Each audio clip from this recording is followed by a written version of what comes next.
Hello, Algebra 2. Hope you guys are having a fantastic day. We are moving on to 1.4, which is about linear regression.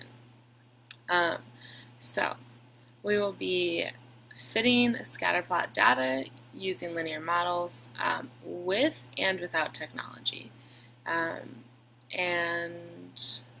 using linear models to make predictions. So,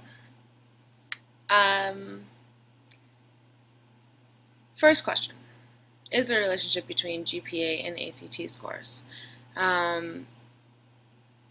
One way to test this is to look at several students' GPA and ACT scores and see if there's, like, if one particular student has a high GPA, do they have a high ACT score?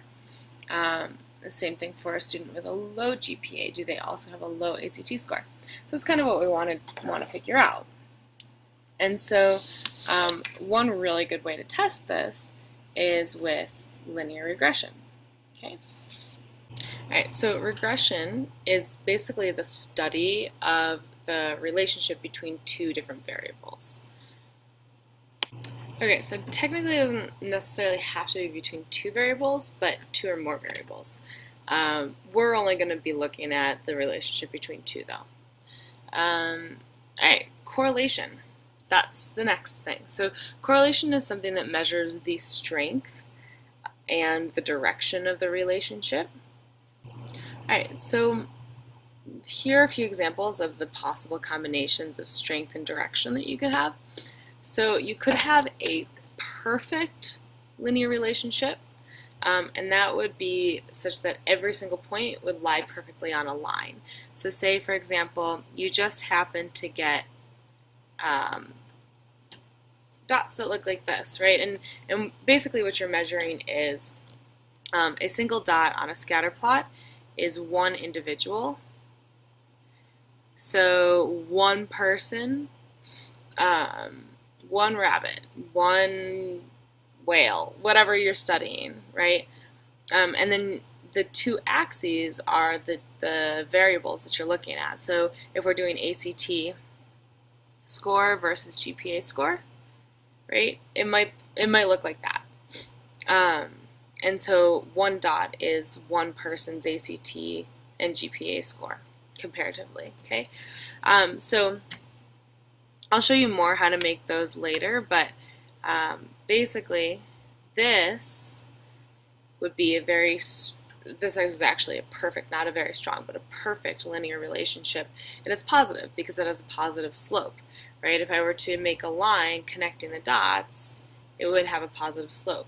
And basically what that means is as one variable increases, right, as you increase in x, so does y. Y also increases, right? You go up in y as well.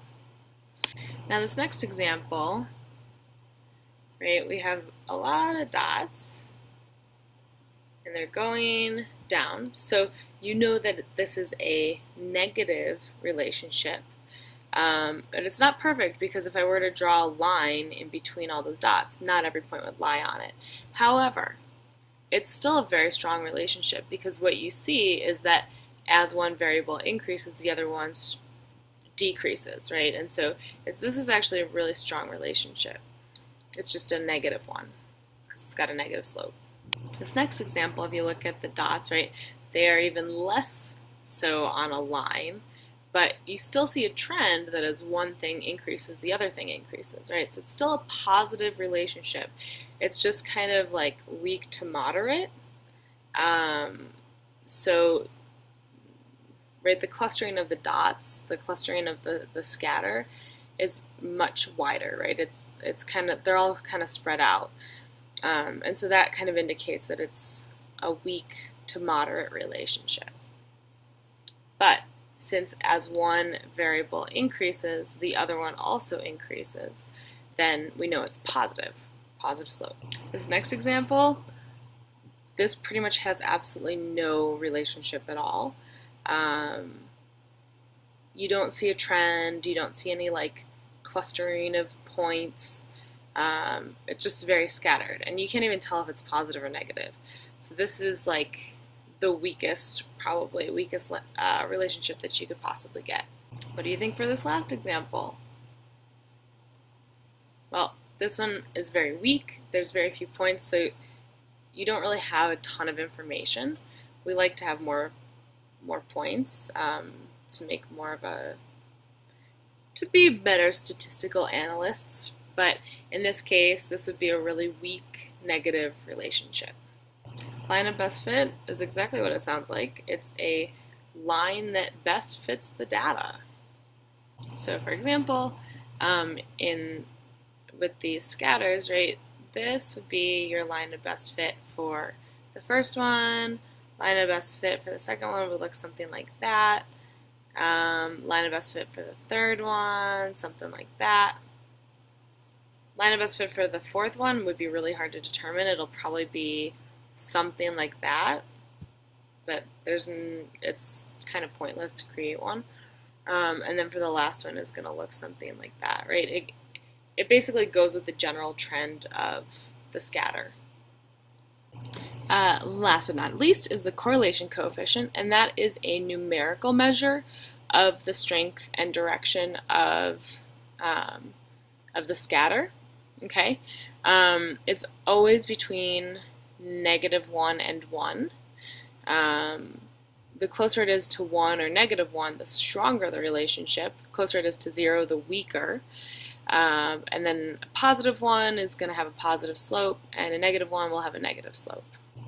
So we often represent the correlation coefficient as R, right, which is right here in your notes. Pretty much any statistician you talk to will know that little r is correlation, or the correlation coefficient. So I just wrote down everything that you need for that. Yeah, cool. Alright, so creating a scatter plot, it's pretty easy. So if you take a look at our data, I gave you some ACT and GPA score for some students. And so you got to pick one axis to be X and one to be Y. And you always want your independent variable to be on your X-axis, so the thing that kind of stands alone, and the dependent axis, or Y, is the thing that depends on the independent axis, right? So in this case, ACT and GPA score, you might think, okay, what depends on what? Does GPA depend on ACT score, or does ACT score depend on GPA? And in this case, honestly, like, you could do it either way, but in cases like, I don't know, temperature and number of rabbits on campus, right? In that case, right, the number of rabbits on campus won't affect the temperature. However, the temperature might affect the number of rabbits on campus. So you would put the temperature on the x-axis because it's independent, and you'd have the number of rabbits on the y-axis because it is dependent on the weather. So hopefully that makes sense. Okay, so in this case, it doesn't really matter, ACT versus GPA. I'm going to put ACT on my x-axis and my GPA on my y. And I'm going to figure out some nice spacing there. So ACT score goes from about 10 to 35. So I'm going to figure out my spacing real quick. Alright, so I just drew my scale on my axes. And now we just have to plot the points. So the first point, which has an ACT score of 20 and a GPA of 3.0, I would go over to my ACT score of 20, and then I go up to 3.0 GPA. So I'll make it a larger dot, right there, approximately. Okay, and then we do that for the next point. We go over 25 on the ACT, and then up to 3.3, and so on. Okay? So I'll fill in the rest of the dots. You go ahead and do the same on your sheet. So your scatter plot should look something like this. It also says draw a line of best fit. And so you kind of want to pick a line that follows the trend of the data the best, right? You don't want a line like this, oops, because it doesn't really follow the trend of the data, right? You want to basically pick a line, not necessarily one that like touches every point, that's not going to work, but one that follows the general trend of the data the best. Okay. Now I'm going to show you now in your calculator how to do the same thing. And it says find what kind of a correlation. Well, it's definitely positive, and I said it's like moderate. We probably need more data, but it's like a moderately strong-ish relationship between ACT and GPA score. ACT score and GPA. All right, so to do this in your calculator, you can go to, first you have to enter all of your data. So you go to Stat, Edit, and it comes with a bunch of lists. And I want to clear out some of these lists. Do not delete the list because then it'll be really hard to get it back. But you can clear the contents of the list, and then you can put in list 1 your ACT scores, so 20, 25, 35, right? All of these numbers, your ACT scores. So I'm going to go ahead and do that. You do that on your calculator. So as you can see, in my list 1, there's all my ACT scores, and then in list 2, that's all my GPA stuff. And then I want to plot it as a scatter plot. So I go second, y equals, which is a stat plot, because we're doing statistics.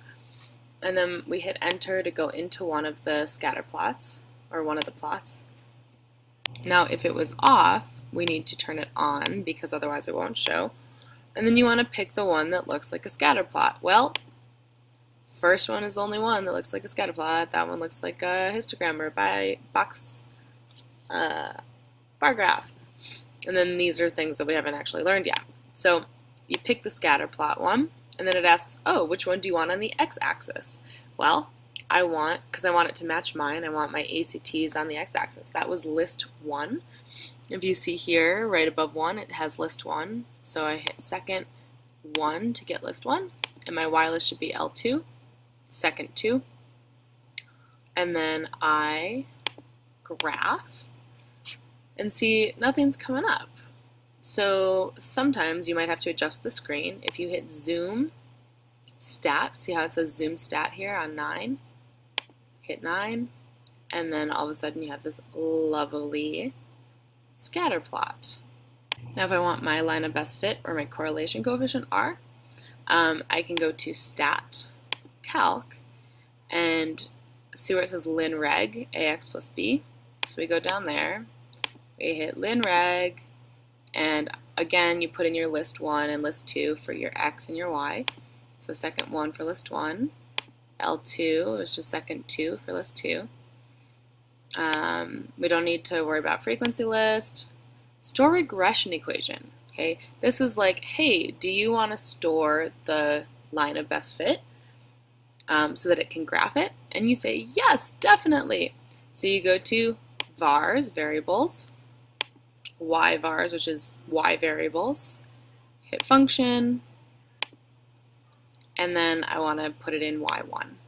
Okay, and I'll show you what happens there. And then we want to calculate. It comes up with R, which is 0.48865, kind of weak, and then moderate to weak. And then my line of best fit is, the slope is 0.0658 times x plus b, which is 1.44.